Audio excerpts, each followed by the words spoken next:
Hello and welcome to the live stream. Uh, So I this is Ted. How you doing, Ted? I'm good. I'm good. How are you? Yeah, quite good, quite good. Brilliant. Well, yeah, I'm Ted. I'm part of the brand team at Fair, and today we're going to be doing a little interview with our CEO.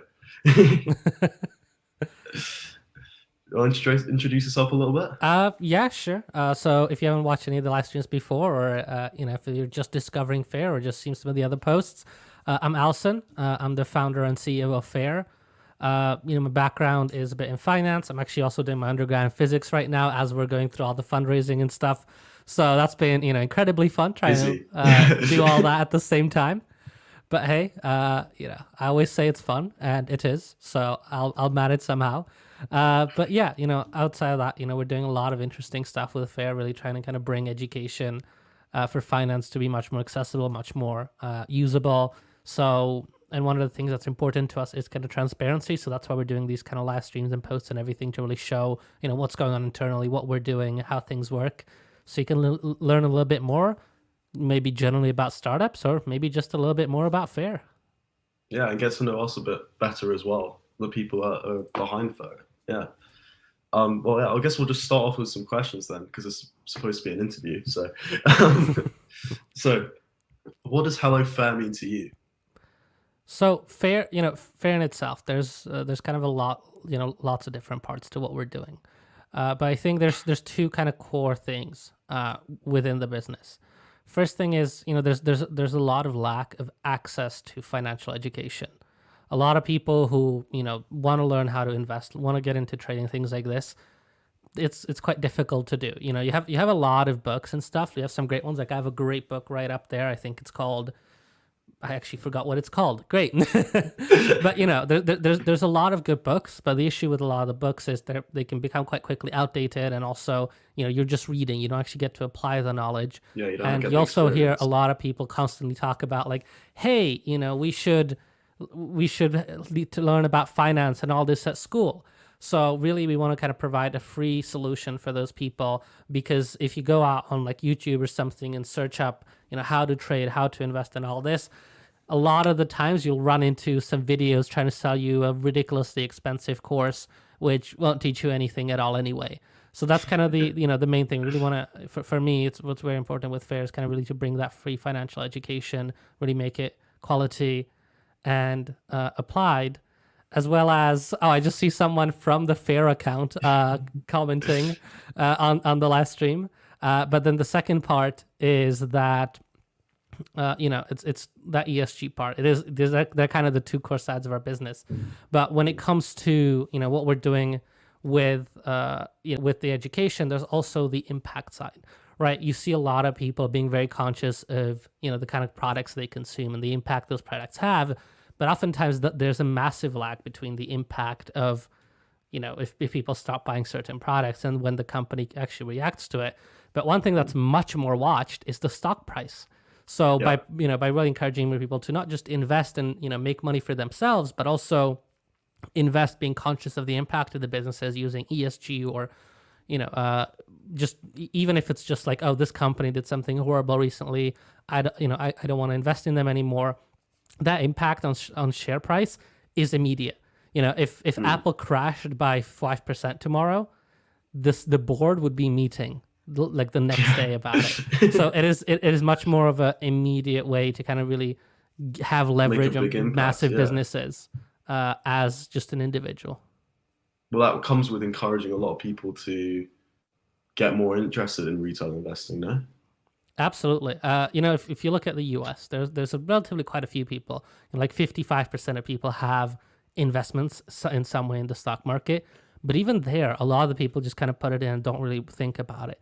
When you look at Mm. Europe, which is, where we're kind of really focusing on with, a brokerage is going to be first based in the EU, and then maybe we'll expand to other stuff down the line. But it's very important to us that we have that people don't just like, oh, they're going to invest and not worry about it. Now that's a great option if you wouldn't have invested otherwise. Absolutely, go Mm. for it. There's a lot of benefit for you personally. But if you really also care about the impact on the world, and you have a lot of people who talk about things like, oh, I don't want to invest because you heard, that it's unethical and things like this. Well, there's ways to absolutely make it ethical, invest in the right businesses, and support what you believe in and what's important to you. So for people who don't invest ever, and their concerns are, oh, it's unethical, you're supporting bad businesses, you don't have to. And the opportunities there, just, like ESG can bring so many opportunities into that to really have the leverage. Now, I see some comments coming in. Do you want to continue with your next question, or do we want to? No, we might as well answer some of the comments while they're going. Yeah. All right. So first one, that's actually from our head of HR. I could see it here on Facebook that she sent it in, but it was actually sent in through the FAIR account. So the question is, how can I apply my knowledge that I've learned?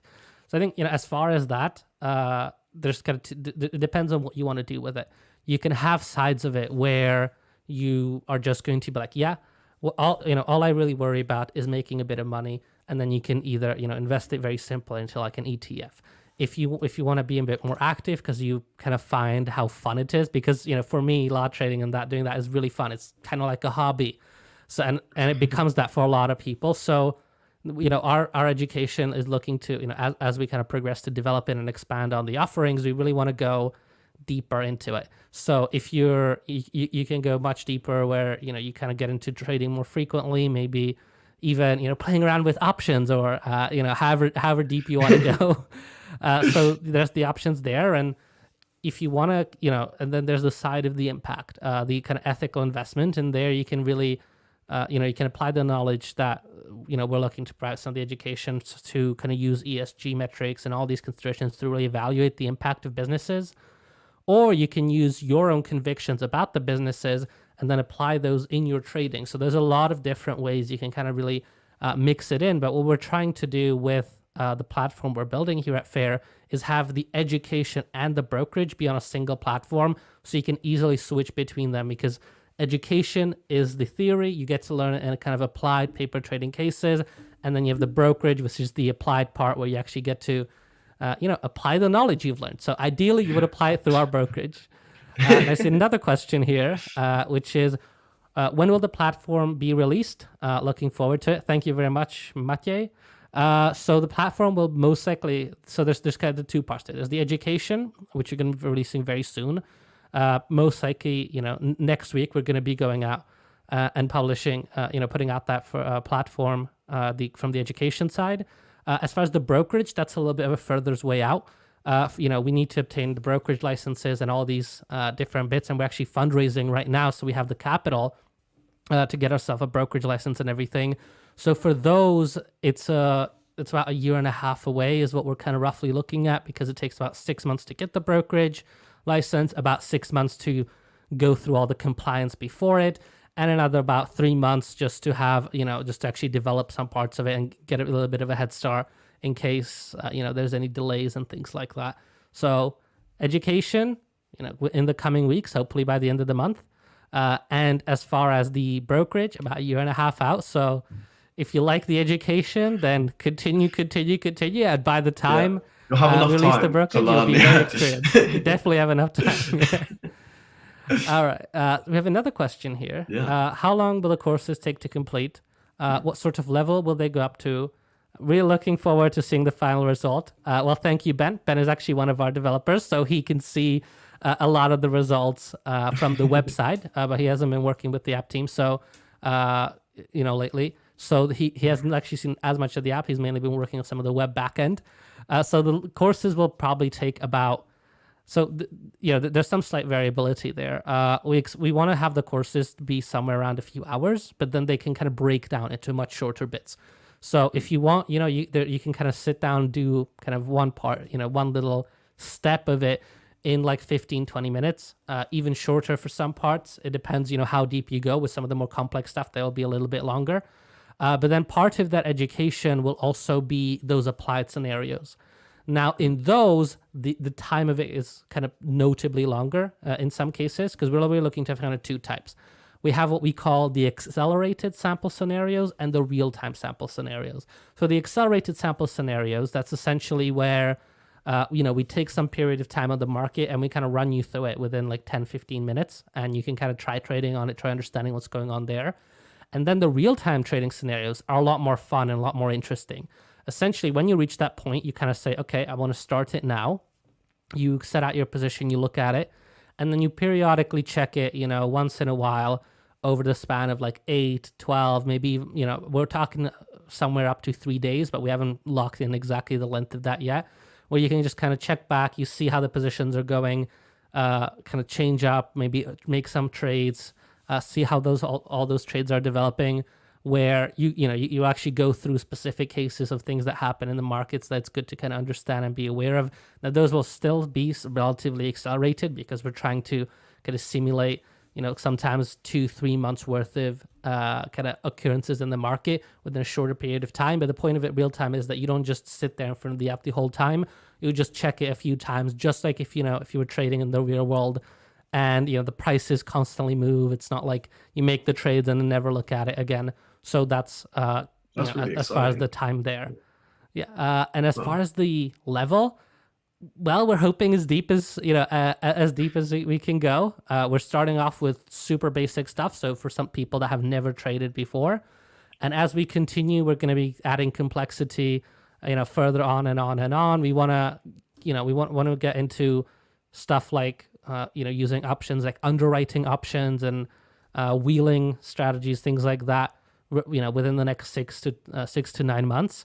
And then from there, we can, if there's sufficient interest, we can go super deep. We can get into exotic derivatives. We can make some short course about turbos and what they are, because turbos are the most Straight confusing. over my head. Yeah, turbos are the most confusing German derivative I have ever seen. It makes so little sense, and it has way too much leverage. So if you're on if you're a Wall Street bets type person, look into turbos and best turbos, and just an FY, You'll love it. best turbos are not the best turbos. The best turbos are the normal turbos, but they have massive leverage. You can get 46 times leverage on your, on what you're buying. So you can there's some crazy stuff with them, and they're very confusing. There's unicorn options, all kinds of exotic other stuff to look forward to in the long term that we, if there's sufficient interest, we can get into. But I think for the average person, you're probably going to get to the point of, you maybe go kind of a few levels of, below the surface of this is just the intro. I would recommend that, if you're really kind of interested in digging deep into it, getting to the point where we're talking about stuff like the wheel strategy, underwriting options contracts, things like that. That would, that opens up a lot of extra avenues. But if you want to go crazy deep, well, we're hoping that, with time we can develop enough courses where we can reach the point of even offering some of that crazy deep, very fun stuff. So will the community around Fair be able to be involved with the development of these courses in terms of giving feedback and the courses being changed and edited and stuff being added based on that? Yeah, absolutely. So we definitely want kind of feedback from what people are interested in. We do have a plan for some of the initial ones, just because there's some basics that I strongly believe in that we've discussed with the team that we kind of consider very important as the foundation. But as we go with time, once we cover a lot of the basics and kind of go over, because risk management, in my opinion, is some of the most important things that there are to learn around trading. So we really want to focus quite a bit on that. But once we go, are past those basics, so probably after the first 3 months, we really want to kind of hear people's feedback and suggestions. We're definitely going to continue with a lot of these live streams and things like that, like we're doing already, so we can really see what people are interested in, as well as, if you want to leave a comment anywhere, we'll always keep kind of an eye out on where the interest is. We might down the line even try to integrate some other solutions. Like just now, it popped into my head, maybe we could even do, let people vote in the app on what they want the next course to cover, or things like that. Yeah. But we definitely want to very much interact with with the users and see what they're most interested in looking into and where they're most interested in heading next. That's great. Just pulling it back a little bit, just for anyone on the live stream that doesn't know, could you talk a little bit more about ESG? Because I know that's a very central part of what Fair is about. Mm-hmm. Yeah. So ESG is basically a way of measuring the impact of a company. It stands for environmental, social, and governance. Where environmental is basically the environmental impact, social is their social impact. Those two are quite self-explanatory. But governance are things like, how does a company treat their employees, and tons of things around that. Now, there's a bit of an issue around ESG where a lot of companies try to kind of lie about their data. It's called kind of greenwashing. But essentially, when we abstract from that and really look at ESG as the concept and what it's aiming to be and what a lot of the standards around it are trying to achieve, it's essentially give a relatively simple way to really look at a business and be like, this is the kind of impact it has, and be able to compare the impact of different businesses. So, for example, if you're looking at oil companies, all oil companies are most likely going to be far worse as far as their impact than got a feeling their Beyond environmental Meat. side isn't too great. Then let's say Beyond Meat or someone. But when we look at when we look at it more in detail, something that people often do is kind of try to look at, for example, best in class.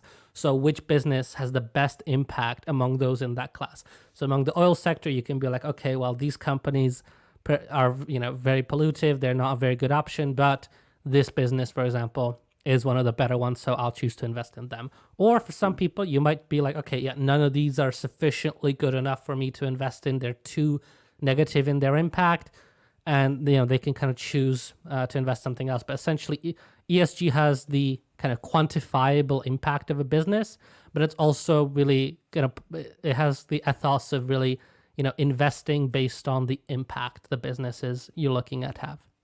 And how do you quantify that? Is there like calculators online or something? How So so ESG is relatively new. It's gotten quite quick adoption in the institutional space. We're really trying to encourage more adoption in the retail space, but nevertheless, the adoption, it's a relatively new thing. So there's a lot of different standards. It's not like there's this one standard everybody follows. There's kind of lots of different bits here and there, everyone trying to figure out how do we do this correctly.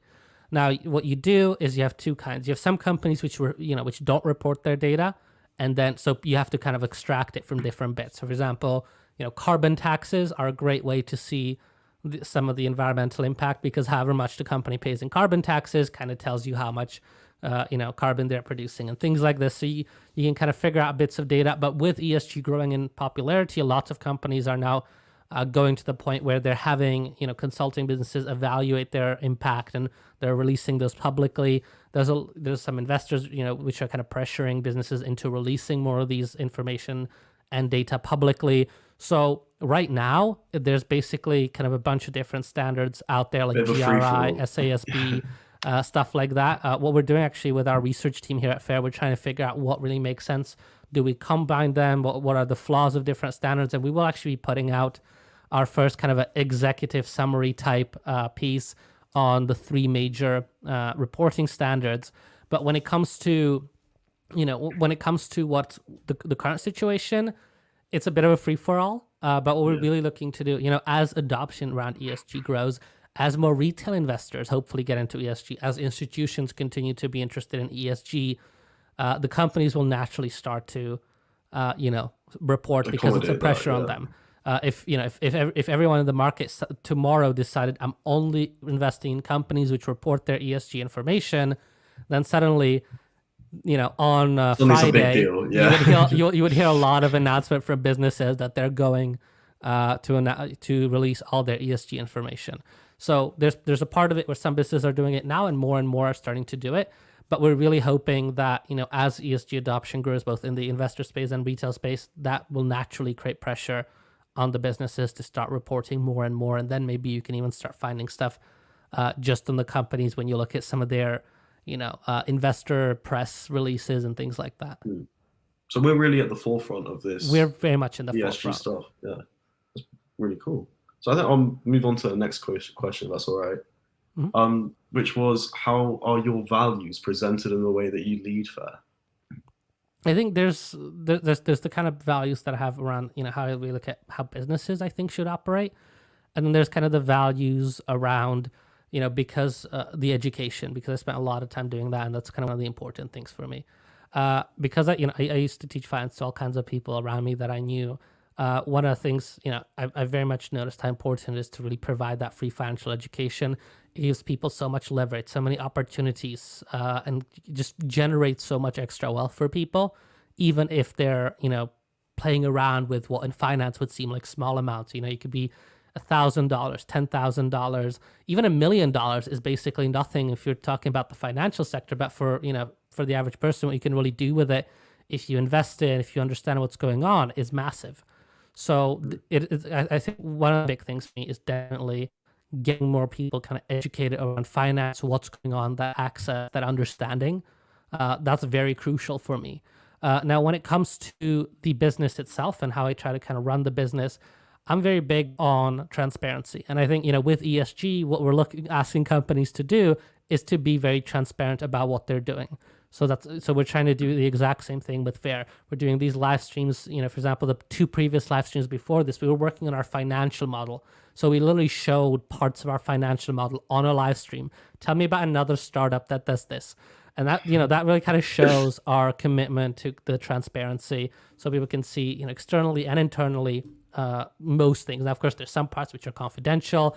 We can't be like, hey, here's everyone's personal information that HR holds, but we try to do. I think that's slightly illegal. Yeah. Yeah, a little bit. Yeah, it's a small, really big fine. But yeah, so we try to do as much as we are legally can, and within some reasons, if there's something super proprietary, we're obviously not going to release it all. But we try to be very transparent, both internally and externally facing. But alongside that, one of the things that in running businesses, from my past experience, and also just the more time I spend at Fair, really shines through to me, is the importance of really kind of building the right team, having the right culture, and kind of focusing a lot, making the people a priority. Because you can run a business purely by looking at the revenue and just do everything for the revenue. But if you look at this, who does this? A lot of banks do this, and a lot of consulting firms do this. And let's have a look. Who is currently having problems with hiring people and kind of having shortages and had to massively raise a lot of their compensation? Consulting firms and, a lot of banks. So, I think it's important to not have, high attrition rates. So not have a lot of turnaround in people. Make sure that, you find the right fit for people, really have, everyone kind of be happy, understand where you're going. And it shows in a lot of ways. For example, when we were working on that financial model, and we were we needed to get it done very quick, I just kind of dropped a message, and a bunch of people were like, yeah, I'm happy to help. It was the weekend, right?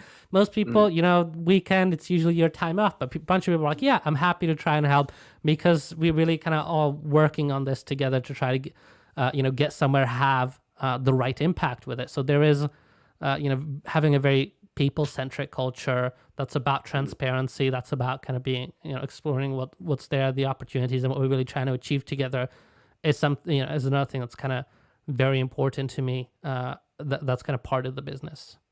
And actually, just wanted to mention this in case anyone from Fair is going to watch this back later, or maybe some of the people watching this right now are from Fair. Even if it goes to a point where you're interested in leaving because of a better opportunity or things like that, I definitely want to kind of help support people in that. It's not just while you're at Fair, I want to support you. You leave, it's done. But I also think if you give people the right opportunities, you help them. Some people will get better opportunities. And I think eventually, as a business, it will pay you back, because those people will then talk to someone and be like, hey, this is actually something that's been really beneficial for me. And if you're ever interested, go work for Fair. So it's not just, while you're in, but it's also, once you leave. I still really think it's important to kind of be very supportive of people and not be like, you have to stay here and, do a lot of these things.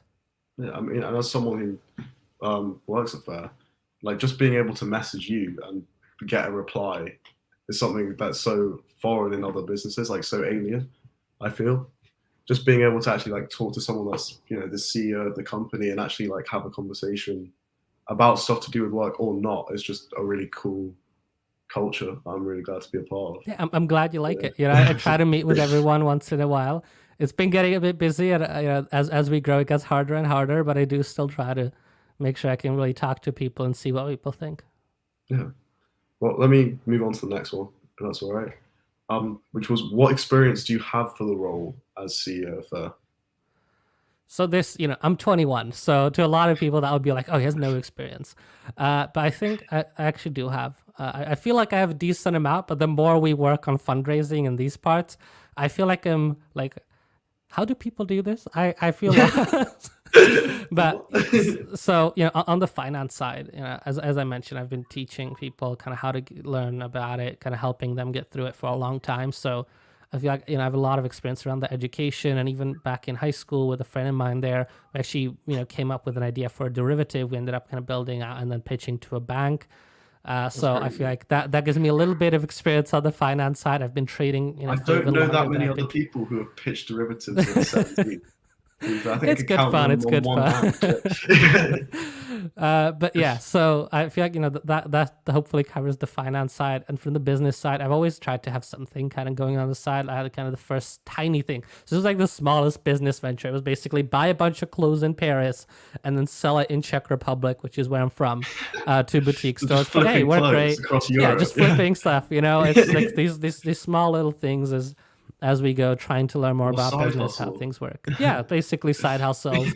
Actually the derivative was kind of part of one of the steps there as I was trying to kind of learn more about business. I do feel like I have a bit of experience, but sometimes as we're going through, kind of the scaling and a lot of that, it's something that I haven't really done with other businesses before. And I do really feel like there's a lot of kind of learning and catching up to do. But on the other hand, when I talk to, other founders who are going through this, I feel like most of them are as lost as me in a Oh way. yeah. So hopefully I'm not too bad.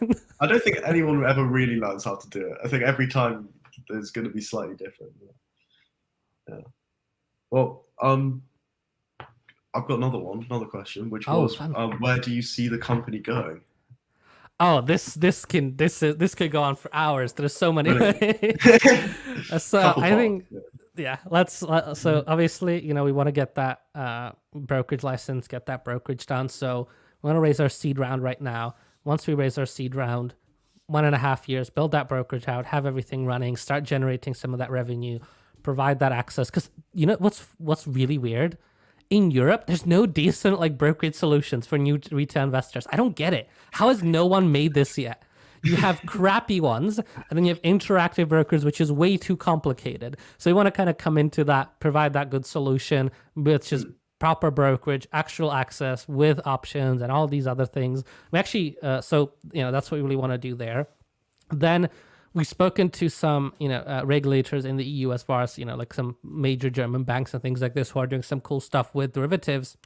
And they're looking to bring out ESG derivatives for the retail market in the next about 1.5 to 2 years. So we would love if we could kind of be one of the kind of front runners of this and really help Pushing bring those, these offerings to people. Because if those products are done horribly, then obviously we don't want anything to do with them. But from talking to them, it seems like they're going to be doing some good stuff with it, and they do have some great intentions with it. So hopefully those will work quite well. So we'd love to kind of start offering those and be one of the leading companies in the world who are actually going to be offering such products, which should be quite exciting because there's a bunch of ESG derivatives for institutions, but I don't think the average person's going to go out and buy a $10 million or $100 million ESG derivative contract because that's a little bit too expensive. Above my pay grade. Yeah. Hey, you never know. If Fair makes it, I'm sure your stock options could be worth money.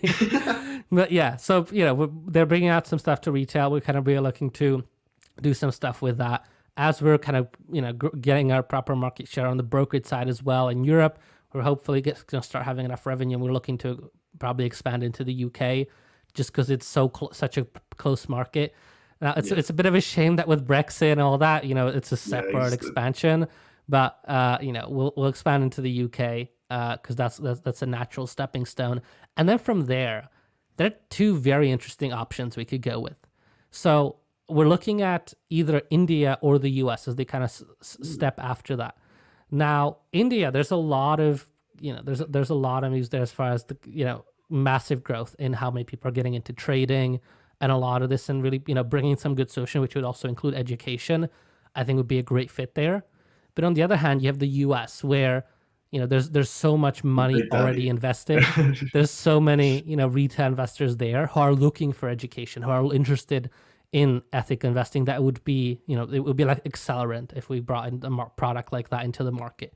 So I think what the current plan is basically when we reach that point in about 2.5 years time, look at the education platform and who's using it, because probably going to try to have the education platform as, everywhere in the world we're allowed to, basically, because there's bits of regulation about finance education that might restrict us from a few countries, but we basically want to roll it out everywhere around the world and then see where people are using it most. If we have a massive adoption rate of the education in India, well, there we go. It makes no sense to expand into India. If the US is the front runner, probably makes sense to go for the US. Now there's other factors. There's the political situation, the sentiment around it, a few other things, what's going on with the market. But this is basically, the plan from there. And the steps after that, we could go global. We could go, there's tons of options there. Maybe in 5 years, 6 years, IPO, go public, start having people trade us through their brokerage. That just feels like a really cool thing.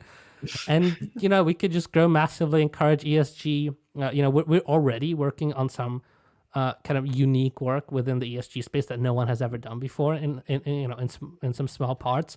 So what we could do in 2.5 years, when, as we're growing and as we have revenue, and kind of really the innovation we could bring to the ESG space, even not just from kind of bringing more retail investors and everything, but just in ESG reporting in itself, could be really cool. So, maybe after those expansions, we might focus a little bit more on really helping standardize ESG, drive that access, or potentially we might look more into expanding. And then there's this kind of idea that I've been playing around with in my head with that I kind of find interesting. And that is essentially, one of the really interesting stuff with people owning shares is a lot of people don't actually use their voting rights. When you own shares in a company, you also get voting rights with it. And a lot of people just never vote with them. So is that for all shares, or is that only certain? So majority of businesses, I would say all, but just because I'm not absolutely certain, I'll say majority. Businesses, having shares comes with certain voting rights, and a lot of people, you have earning calls and all these things which owning shares gives you access to. But typically for most businesses, you can access them otherwise as well. But essentially, you have this solution. A lot of people don't take advantage of it. So what we've been kind of playing around with in my head, and spoke to a few people about it, would be essentially take what we're, because we're so ESG focused and very impact and everything, allow people to sign over those voting rights to us for certain things. So we would basically be like, hey, so these are the votes that are happening for this company or that company that you're invested in. They can pick how they want to vote, or we can even give them suggestions based on what our research team comes up with, what we think is the best impact wise. And then they can just sign over like, yeah, this is how I want to vote. And you can vote for me. And that way they don't even have to, go through some of the complicated processes of that. And that way you're no longer just voting with your money by investing in the right companies and not investing into the ones you don't want to, or maybe even shorting the ones you don't like. Although I would not recommend that if that company has a lot of solid fundamentals, but still it's an option. And at scale, it will definitely have a big impact. But you can even start using your votes directly to really, have a word in how the business operates. Because, we talk a lot about stocks and shares and all this, but what a lot of people don't think about is you actually own a part of the company. You get a say in how the companies run. So really trying to get more people involved in that, get more people to kind of push that further could really just work, massively upscale the amount of impact people can have. By, you have the right, you have businesses being encouraged by investing in the right ones, and then even voting for them to do the right things. The sky's the limit. Really. Yeah, because I didn't even. If you made it so you'd be able to vote in app and on those sort of decisions, that would just be like completely different to anything I've experienced before. Yeah, very cool. That would be it's something I'm playing around with. I think it would be really cool, but quite a far way away. But hopefully one day I think we should be able to. It shouldn't be that complicated to integrate that, so people can just kind of sign that. Then we can vote for them. They can just pick it out like it's some little poll where they're like, take like this is it, this is what I want, this is what I want, and then the rest of it we can take care of ourselves, and it could it could bring people a lot of cool opportunities. Well, I was going to ask actually, what are the ways that you'd like the community to be involved at this stage, in terms of shaping the company in a way that they like as well? So I would always love to hear, everyone's feedback. If you could see the live streams or anything, it's always, always any questions you have. I'm always happy to answer them. Any feedback you have, I would always love to hear it. But I think, as we progress, because the reason we're transparent is so people can kind of learn about the company, get to know us, and then they can kind of notice things. The same way, light is the best disinfectant is kind of the same. Now, light is definitely not the best actual disinfectant, but it's not. I'm just studying physics, so I have to complain a little bit when there's inaccuracy like this. But in practice, by being transparent, if if anyone sees kind of what we're doing, they're not happy with it. If they want to learn about something, then they can suggest it. We have podcasts like called Irrational Expectations. If you have, if there's some article you saw or something you want to learn about, and you're like, hey, that looks something like I want to learn more. I want to hear about that. Drop us a message as a comment somewhere, message me directly on LinkedIn. I'll accept it and answer and talk to you about it. We can make a podcast about it. Or, another side of this that I feel like is kind of important is a lot of the people that I spoke to that are interested in what we're building are also, interested in starting their own things. And with us being transparent, showing how things work internally, what we're really doing, I feel like, it could be a good learning opportunity. Now, I'm not saying we're doing everything right. I'm more saying, if you see it and you can see it progress, you can see the decisions, you can see our rationale, you can see what we did wrong, you can see what we did right, and maybe even potentially learn a little bit about it. And that's what we have the Quantum podcast for, which is, we have the Irrational Expectations, which is the finance one. We have the Quantum one, which is very, what's actually the business? What's the thinking around the business? What are some decisions we're making? Things like that. And kind of the live streams and all this other content really tries to fit into it.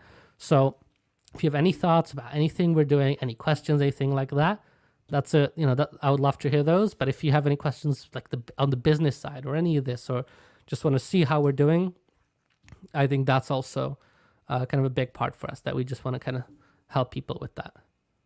And you guys should definitely check out those podcasts if you haven't, because they are really good. Oh yeah, absolutely. Go do that. Right after this live stream, though. Don't leave yet. Right after this live stream. I guess next, we could talk about the funding part of FAIR, how that's going. Because I know there's been a lot of exciting updates to do with that. Yeah, it's been a lot of fun. We actually kind of had to accelerate our timeline of fundraising, because originally we were like, okay, we're going to launch the MVP, then we're going to start fundraising. But we had a few VCs reach out to us before we were kind of fully ready. So we were like, okay, let's accelerate this fundraising prep. And we were like, okay, all the pitch decks, okay, intro, pre-meeting pitch deck, intro pitch deck, meeting pitch deck, financial models, everything. It's been super hectic getting through it. I keep saying this, but it really has been a lot of fun. The thing is, I don't know. I feel like when I say it so much, it sounds like, oh, I'm trying to convince myself, but no, I've really enjoyed it. But I'm a little crazy. I don't mind working way too much. You are a little crazy. You're a little bit of a robot, yeah. But yeah, there's been a lot of stuff there. It's been very exciting, taking different meetings. Somewhere, we got some amazing advice from people. Somewhere we're kind of moving forward with further negotiations, further meetings around the fundraising. Somewhere we're kind of still trying to compile a proper list of people we're actually going to reach out to ourselves, because so far everyone we're taking meetings with has mainly reached out to us or we've spoken to before. We don't have our own list yet, which we wanted to make, because we're right now fully focused on the financial models and everything. But as soon as that's done, we're then going to kind of do the standard thing of compile the list of all the VCs we're interested in, order them a little bit so we give it a bit of structure, and then start going through them, reaching out and going through that. But, it's completely possible that before we get the chance to do that, we'll close with a few of the VCs and we'll have the round closed. As far as, how much we're raising, I'm happy to kind of talk about that quite openly. We're looking for somewhere around 5 million. Yeah, transparency. Exactly. We're looking to raise somewhere around kind of 5 million at roughly a 50 million valuation. We're still working through the model. We might be like, oh, we actually want 5.5, or let's only raise 4.5. So as we figure out the model and exact expenses and everything, we're gonna adjust that. Because one of my big fears is raising way too much money and then doing dumb stuff with it, because having a company that's overvalued, a down round is just so bad. So I don't want to ever encounter a down round, But on the other hand, I don't want to raise not enough because, then you have to do a bridge round, which is a whole nother different pain. So it's really kind of trying to find the right balance. Look at that sweet spot. Yeah. Exactly. Trying to find that sweet spot plus like 2% extra on top of it, just so we have a little bit of reserve and everything. So we're trying to kind of get through that, figure that out. But those are kind of the 5 and 50 are the kind of rough estimate of what we're looking to be raising right now. So if any of you watching are VCs and haven't reached out to us yet, that's there's your information. Reach out, absolutely. Happy to talk with you. Happy to after take the any live stream and after the podcast. Yeah, of course. First finish watching the live stream, then all the podcasts, all of them. All I think it's like 30, 40 hours at this point. Of course. Then go through all of our LinkedIn and then watch the 2 old live streams. And then I'm sure there's more even stuff that I'm forgetting. And then we chat. Yeah, maybe. All right, Britt, well, if anyone that's watching has any questions, feel free to write them down and we'll answer. Yeah, we'll definitely, I'll make sure to kind of check the comment sections after this live stream, tomorrow. And then for a few days after that. So if any of you have any questions you want to drop in the comments, happy to answer those. But I think with that, we've covered I feel like we've covered most things. Do you have anything else you want to ask about or talk about? There's nothing actually that I want to ask about. Is there anything that you want to talk about particularly? Well, I guess we could just end it off on a reminder that most likely by the end of this month, we should be releasing the education platform. So if what we're doing sounded interesting to you, I would love for you to check it out. We're launching on iPhones first, and then we're going to bring out the Android one. But don't worry, we're not Clubhouse. We're not going to take half a year to come out with the Android version. We know how to... It will be soon after. It'll be like a month and a half after we should have the Android version out. Actually, something, if you're more on the technical side, something cool we're doing, we're using server-driven UI. So we're not doing that weird shit that people do with like... what's it called? Flutter and React Native. No, we're building the app natively, but we're using server-driven UI, which lets us do updates from the server side. It's really cool. Like Facebook recently switched Messenger over. Airbnb's been doing it for a while, and it's also kind of cutting edge, which is really fun. So we should be also at some point putting out some posts about that and what we're actually doing from the technical side, because it's really interesting. And with transparency, I feel like more people should be. No, it's so much better than Flutter and React Native. I don't know why everyone doesn't use this approach already. But anyway, that's just for anyone who's interested in the coding and that side of it. But with that, check out the app, check out the podcast, and watch this space. Watch this space and all the other spaces. You can see them down there. All the Facebook, Instagram, Twitter. LinkedIn, and then now on your side, wait. Yeah, this way. TikTok. That's TikTok and our website. We have a lot of social media. Yeah. But yeah, thank you very much, guys. Thank you, and thank you so much for this interview. It was really nice. Yeah, it was great. Thank you for doing it. It's been a pleasure talking to you. But yeah, thank you very much, everyone. I hope you all have a great evening. Bye. See you guys.